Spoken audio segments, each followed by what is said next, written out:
بسم الله الرحمن الرحيم واتل ما أوحي إليك من كتاب ربك لا مبدل لكلماته ولن تجد من دونه ملتحدا واصبر نفسك مع الذين يدعون ربهم بالغداة والعشي يريدون وجهه ولا تعد عيناك عنهم تريد زينة الحياة الدنيا ولا تطع من أغفلنا قلبه عن ذكرنا واتبع هواه وكان أمره فرطا.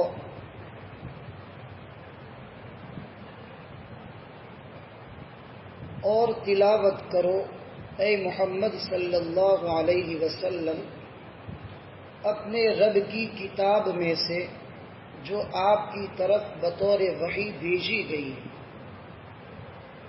اللہ کے ارشادات کو کوئی بدل نہیں سکتا اور اللہ کے علاوہ کوئی پناہ کی جگہ آپ ہرگز نہیں پا سکتے. اپنے آپ کو بٹھائے رکھو ان لوگوں کے ساتھ جو اپنے رب کو پکارتے ہیں صبح و شام اللہ کی رضامندی کو تلاش کرتے ہوئے اور آپ کی نگاہ ان سے ہٹنے نہ پائے. آپ دنیاوی زندگی کی زینت چاہتے ہیں.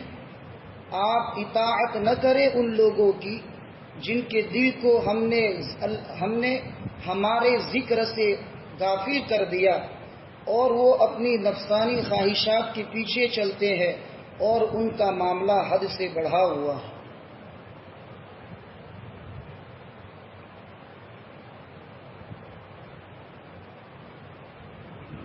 اصحاب کہف کے واقعے کے مکمل ہونے کے بعد اللہ رب العزت نبی کریم صلی اللہ علیہ وسلم کو یہ حکم دیتے ہیں کہ اصحاب کہف کے ساتھ جو بھی واقعہ پیش آیا ان کے ساتھ اللہ تبارک و تعالی کی جو مدد شامل حال ہوئی اے محمد آپ کے ساتھ اور آپ کے صحابہ کے ساتھ اس سے بہتر ہوگا انشاءاللہ. کچھ کفار جن کا نام لکھا ہے حضرات مفسرین نے عیینہ ابن حصن الفزاری یہ مکہ کا سردار تھا کافروں کی جماعت کا لیڈر تھا. دوسرا ایک نام ہے امیہ ابن خلف الجمحی یہ بھی سردار تھا. اقرا ابن حابس التمیمی یہ بعد میں ایمان لائے لیکن پہلے کفار اور مشرکین کے سرداروں میں سے تھے, بڑے لوگوں میں سے تھے. قبیلے بنو تمیم کے سردار تھے اقرا ابن حابس التمیمی.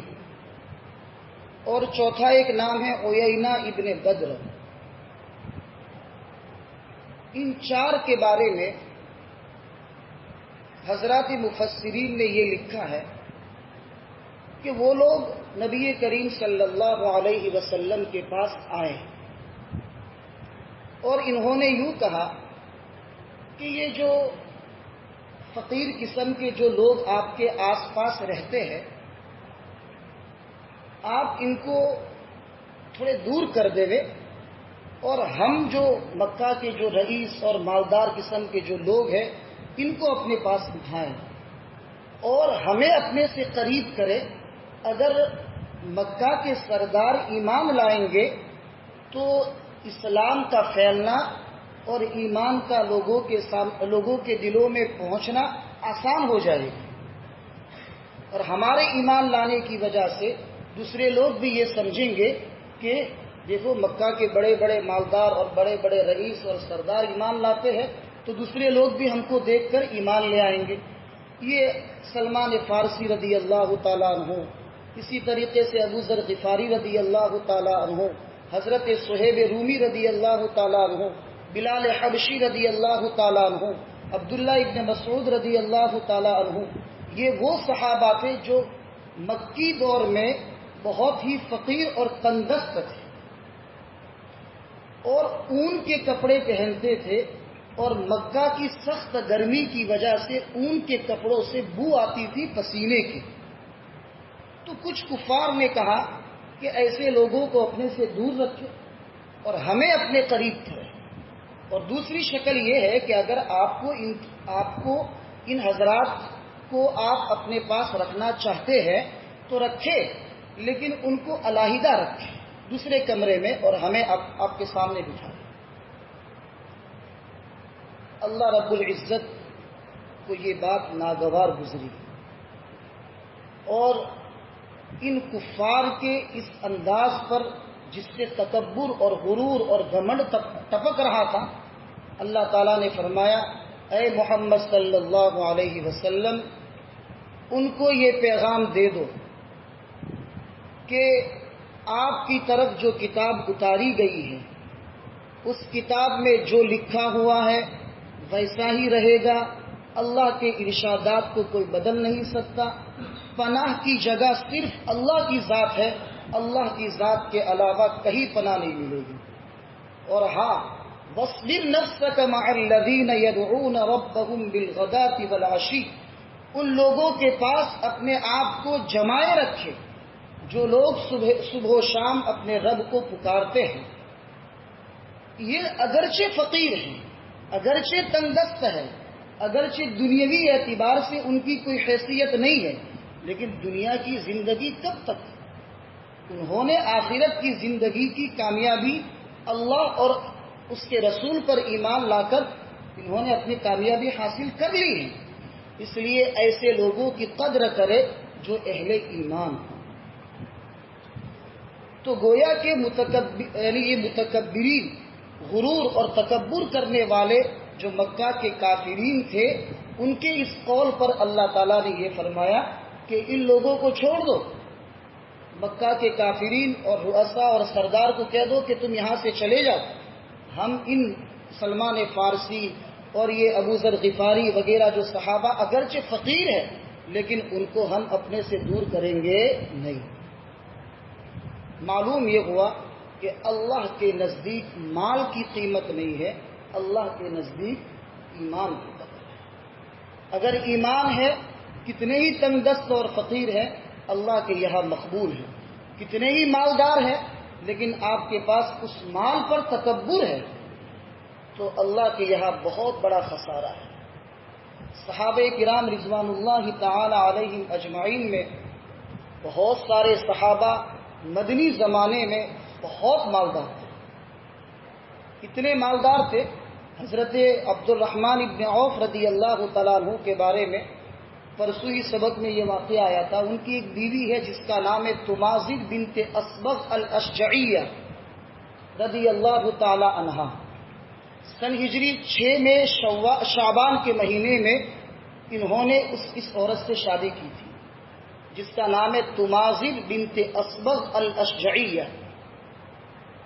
تو عبد الرحمن ابن عوف رضی اللہ تعالیٰ عنہ نے اس عورت کو 2 طلاقیں دی تھی اور انتقال سے پہلے ایک تیسری طلاق دی، اور جب عبد الرحمن ابن عوف رضی اللہ تعالیٰ عنہ کا انتقال ہوا تو اس وقت وہ تیسری طلاق کی عدت میں تھی۔ تو سن ہجری 32 کا زمانہ تھا، حضرت عثمان ابن عفان رضی اللہ تعالیٰ عنہ کی خلافت کا زمانہ تھا۔ تو حضرت عثمان ابن عفان رضی اللہ تعالیٰ عنہ نے اس تمازغ بنت اسبغ الاشجعیہ رضی اللہ تعالیٰ عنہ کو اس کی وراثت کا حصہ دلایا عبد الرحمن ابن عوف کے مال میں سے۔ تو کتنا حصے میں آیا؟ 80,000 دینار یعنی سونے کے سکے، اس کا حساب لگایا گیا تو 384 کلو سونا۔ پرسوں میں نے 50,000 کے حساب سے 1 تولہ 50,000 کے حساب سے اس کو حساب لگا کر دیکھا تو 1,92 کروڑ روپے 8ویں حصے کے چوتھے حصے میں عبد الرحمن ابن عوف کے ایک حصہ، یعنی ان کے مال کے 3 حصے ہوئے۔ ایک حصہ تو اس زمانے میں جو بدریین صحابہ تھے ان کے اوپر خرچ ہو گیا. پھر 2 حصوں میں سے جو 8واں حصہ تھا اس میں سے چوتھا حصہ 1 ارب 92 کروڑ روپے تھا. اتنے مالدار تھے صحابہ. حضرت زبیر ابن العوام رضی اللہ تعالی عنہ بھی بہت مالدار تھے. ان کی 4 بیویاں تھیں. انتقال کے وقت 72,000 دینار ایک بیوی کے حصے میں آئے تھے، یعنی آج کے زمانے میں ابج سے بھی اوپر. لیکن صحابہ کی سب سے بڑی خصوصیت یہ تھی کہ مالدار ہونے کے باوجود متواضع تھے. کبھی انہوں نے اپنے مال پر تکبر نہیں کیا اور مال کی محبت کو کبھی اپنے دل میں نہیں بٹھایا. عبد الرحمن ابن عوف رضی اللہ تعالیٰ عنہ کے بارے میں لکھا ہے کہ بدر سے لے کر نبی کریم صلی اللہ علیہ وسلم کے زمانے تک غزوہ تبوک، وہاں تک مکمل ہر غزوات میں انہوں نے شرکت کی اور پیش رہے. احد میں تو آپ صلی اللہ علیہ وسلم کے لیے سہارا بھی بنے تھے. اور دور صدیقی میں جو ملک شام میں جو جنگیں ہوئی، فتوحات ہوئی، ان جنگوں میں بھی عبد الرحمن ابن عوف رضی اللہ تعالیٰ عنہ شریک ہوئے. یعنی دین کے کام میں پیش تھے اور ان کے مال سے لوگوں نے اتنا فائدہ اٹھایا. فرماتے ہیں کہ میں مال لوگوں پر خرچ کرتا رہا، اللہ مجھے 10 گنا دیتا رہا. من جاء بالحسنۃ فلہ 10 امثالها، جو ایک نیکی کرے گا، 1 روپیہ خرچ کرے گا، اللہ اس کو 10 گنا عطا فرمائیں گے. یہ اللہ کا وعدہ ہے. یقین کی کمی ہے اس لیے ہم کو نہیں ملتی.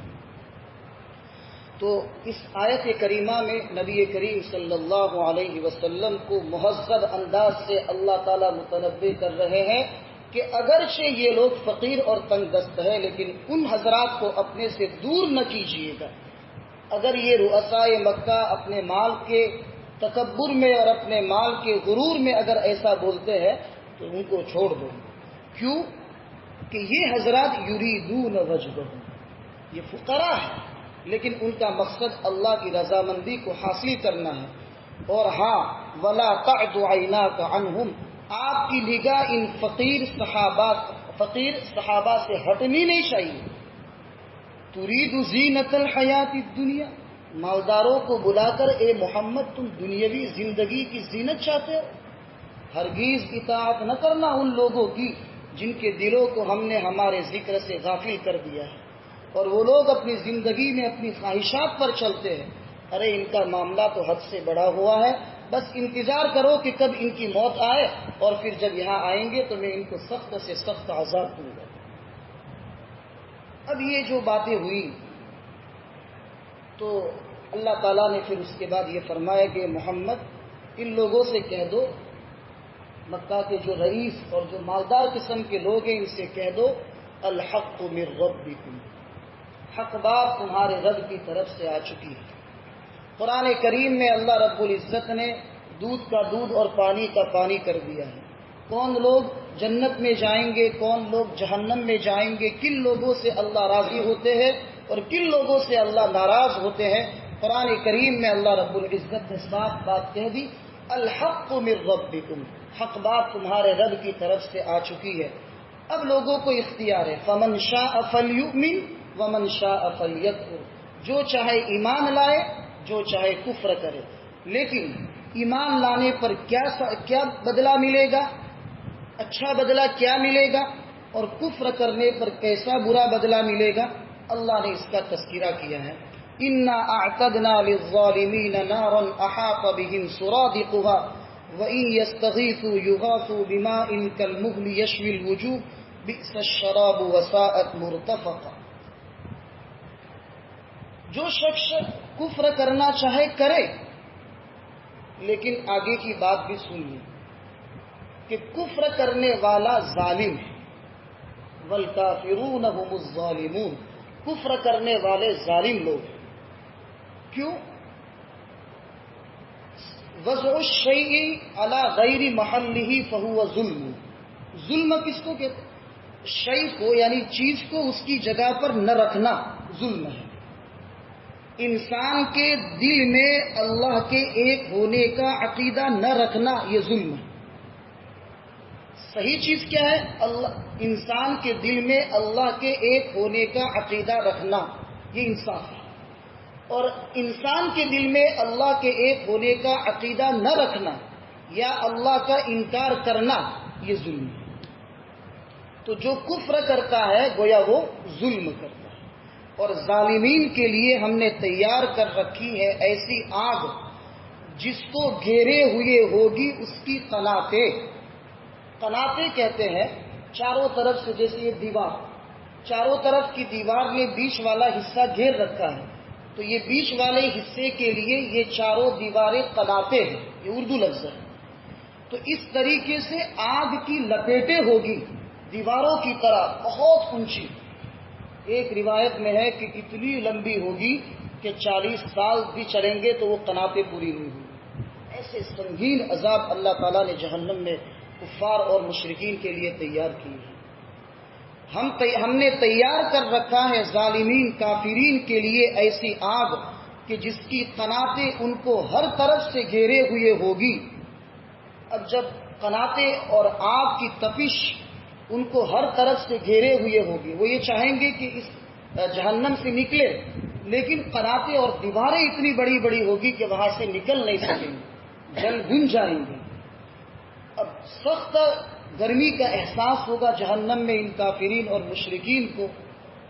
تو وَإِن يَسْتَغِيثُوا يُغَاثُوا بِمَاءٍ كَالْمُهْلِ يَشْوِي الْوُجُوهَ، اگر وہ فریاد کریں گے پانی کے طلب کرنے کی کہ ہمیں پیاس لگ رہی ہے اس لیے ہمیں پانی دو، تو یغاثوا بماء، تو ان کو ایسا پانی پلایا جائے گا جو پیپ کی طرح ہوگا.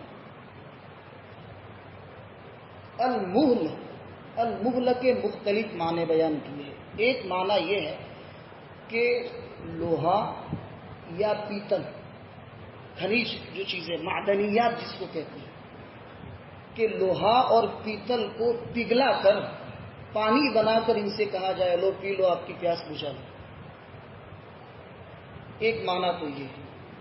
دوسرا معنی یہ ہے کہ زخم کے اوپر جو پیلا پیپ نکلتا ہے وہ پیپ ان کو دیا جائے گا کہ لو یہ پی لو. اور تیسرا قول یہ ہے کہ زخم کے اوپر بعض مرتبہ پانی نکلتا ہے، پانی کی طرح نکلتا ہے، جو نہ زرد پیپ ہوتا ہے، پیلا پیپ بھی نہیں ہوتا، پانی کی طرح بالکل ہوتا ہے. اس کی گلاس بھر کے ان کو کہا جائے گا کہ لو یہ پی لو. جہنم کی گرمی اور جہنم کی گرمی کی تپش اور پانی کی چاہت اور پیاس بجھانے کے ارادے سے جب پانی پیئیں گے، قرآن کہتا ہے یشوی الوجوہ، یہ پانی ان کے چہروں کو بھون دے گا. یشوی الوجوہ، یشوی الدجاجۃ المشویہ، وہ مرغی جس کو بھونا جاتا ہے، اس کو لگا کر ایسے بھونا جاتا ہے تو اس کی شکل و صورت سب ختم ہو جاتی ہے اور سب ہر چیز اس میں جذب ہو جاتی ہے اور آگ کا مکمل اثر قبول کر لیتی ہے. اسی طریقے سے جیسے وہ پیئیں گے اپنے ہونٹ کے قریب کریں گے اور وہ پورا ہونٹ جو ہے نا ایسے ہی سینے تک یہاں تک آ جائے گا. اتنا سخت پانی ان کو دیا جائے گا. بئس الشراب، کتنا برا پینا ہے، کتنا برا پینا ہے. وساعت مرتفقہ، اور جہنم آرام کے اعتبار سے کتنی بری جگہ ہے. اللہ جہنم کے عذاب سے ہم سب کی حفاظت کرنا ہے. اب ایمان والے جو ہے ان کو کیا ملے گا؟ جو لوگ حق بات تو آ گئی، اس میں سے کچھ لوگ ایمان لائے، کچھ لوگوں نے کفر کیا، تو کفر کرنے والوں کا عذاب اللہ نے بیان کر دیا کہ ان کے لیے ایسا سخت عذاب ہے. لیکن جو لوگ ایمان لائے ہیں ان کے لیے کیا بدلہ ہے؟ ان الذین آمنوا وعملوا الصالحات انا لا نضيع اجر من احسن عملا. جو لوگ ایمان لائے ہیں اور جنہوں نے اعمال صالحہ کیے ہیں، بے شک کہ ہم ان لوگوں کے اجر کو ضائع نہیں کریں گے جنہوں نے بھلے کام کیے ہیں.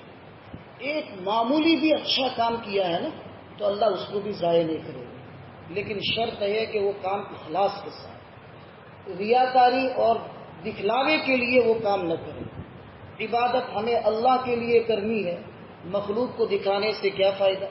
مخلوق کو اگر دکھائیں گے تو مخلوق ایک دو تعریف کے الفاظ بول دے گی، پھر اس کے بعد کیا؟ اور اللہ کو دکھانے کے لیے اگر کریں گے تو اللہ رب العزت دنیا میں بھی اس کا اچھا بدلہ دیں گے اور آخرت میں تو ہم سوچ بھی نہیں سکتے اور ہمارے تصور سے باہر ہے کتنا بہترین بدلہ دیں گے اللہ تعالیٰ۔ تو اللہ تعالیٰ فرماتے ہیں کہ ایمان والے اور اعمال صالحہ کرنے والے ہم ان کے اجر کو بالکل ضائع نہیں کریں گے جنہوں نے بھلے کام کیے ہیں۔ اب ان کے لیے کیا انعام ہے؟ اولئک لہم جنات عدن تجری من تحتہم الانہار، یہی لوگ ان کے لیے ہمیشہ کے باغات ہیں۔ تجری من تحتہم الانہار، ان کے جو باغات ہیں نا اس کے نیچے سے نہریں بہتی ہوگی۔ باغ میں نہر ہو تو باغ کا حسن بڑھ جاتا ہے، تو حسن کی جتنی بھی چیزیں ہوگی باغ کو حسین اور جمیل بنانے کے لیے اللہ تعالیٰ جنت والوں کو جنت میں وہ حسن کی تمام چیزیں عطا فرمائے۔ اللہم اجعلنا منہم، اللہ تعالیٰ ہمیں بھی اہل جنت میں سے بنائے۔ یحلون فیہا من اساور من ذہب ویلبسون ثیابا خضرا من سندس واستبرق، ان کو جنت میں سونے کے کنگن پہنائے جائیں گے، مردوں کو بھی اور عورتوں کو بھی۔ دنیا میں تو مرد کے لیے سونا استعمال کرنا بالکل جائز نہیں ہے، صرف چاندی کا استعمال، اور وہ بھی 4.5 گرام جو ہے اس کے بقدر ہے، اس سے زیادہ بھی نہیں، اتنی اجازت ہے۔ ہاں البتہ عورتوں کے لیے زینت کے طور پر سونا اور چاندی کے پہننے کی اجازت ہے، لیکن اللہ تعالی جنت میں مردوں کو سونے کے کنگن پہنائے جائیں گے۔ دیکھو پہنائے جائیں گے، وہ پہنیں گے نہیں، ترجمہ ہوگا لوگوں کو یعنی جنت والوں کو جنت میں سونے کے کنگن پہنائے جائیں گے، اس لیے کہ جو چیز اعزاز کے طور پر، جو چیز انعام کے طور پر، جیسے کسی جگہ پر اسٹیج پر جاتے ہیں کوئی خاص مہمان ہوتا ہے تو ان کی شال پوشی ہوتی ہے، ان کو ایوارڈ دیا جاتا ہے، تو دوسرے لوگ ان کو دیتے ہیں، ان کو دیا جاتا ہے، ان کو شال پوشی ان کی جاتی ہے، وہ خود نہیں کرتے۔ تو یہ سونے کے کنگن بطور انعام اور بطور اعزاز کے اللہ تعالیٰ ان لوگوں کو پہنائیں گے۔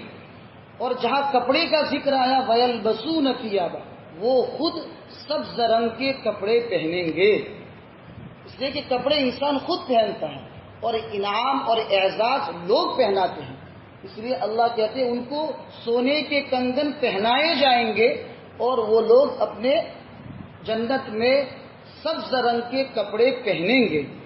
اب یہ سبز رنگ کے کپڑے کون سے ہوں گے؟ سندس و استبرق۔ سندس کے معنی ہے باریک ریشم اور استبرق کے معنی ہے موٹا ریشم۔ دنیا میں تو ریشم کا کپڑا پہننے کی اجازت نہیں ہے، صرف چوڑائی میں 4 انگل کے بقدر چوڑائی میں، اور لمبائی میں چلے گا جتنا آپ ریشم کا کپڑا، لیکن ریشم کا کپڑا لائیں گے کہاں سے؟ دنیا میں ریشم کا اصل کپڑا تو قیصر و کسریٰ کے پاس تھا، اتنا تھا ان کے پاس کہ قیصر و کسریٰ کے تخت اور مین گیٹ کے درمیان پورا جو ہے ریشم بچھا ہوگا، وہ اوریجنل ریشم تھا۔ دنیا میں ہوگا لیکن ابھی دنیا میں کوئی ایسے بہت کم ایسے مالدار ہوں گے کہ جن کو انگلیوں پر گن سکتے ہو، اتنے مالدار کہ جو ریشم خرید سکتے ہو۔ اس لیے دنیا میں ریشم کوئی اوریجنل ریشم کے بارے میں کوئی یقینی طور پر نہیں کہہ سکتے کہ دنیا میں ابھی موجود ہے۔ ہاں البتہ سفید ریشم کے کیڑے ہوتے ہیں جو ہمارے مدراس میں اور افغانستان وغیرہ میں وہ کیڑے پائے جاتے ہیں، اور لوگ جیسے کپڑا بنتے ہیں اس طریقے سے ان کی رال کے ذریعے سے ریشم بنتے ہیں، لیکن وہ نلا اور نقلی قسم کا ریشم ہے، اصلی ریشم کا کسی کو دنیا میں پتہ نہیں ہے کہ کہاں ملتا ہے، واللہ تعالی عالم۔ تو اللہ نے ایک ایسی نعمت کی جو دنیا میں چلو نایاب نہیں، کمیاب تو ضرور ہے، بالکل نہیں ہے ایسا بھی نہیں، لیکن ہے تو بہت کم ہے۔ اللہ تعالیٰ فرمائیں گے کہ ہم آپ کو پورے جوڑے پہنائیں گے جنت میں، لیکن کیا کام کرنا ہے؟ ایمان لا کر بھلے کام کرنا ہے، اللہ کو راضی کرنا ہے اور اس کے لیے جو بھی طریقے ہو وہ آپ کو اپنانے ہیں اللہ کو راضی کرنے کے لیے.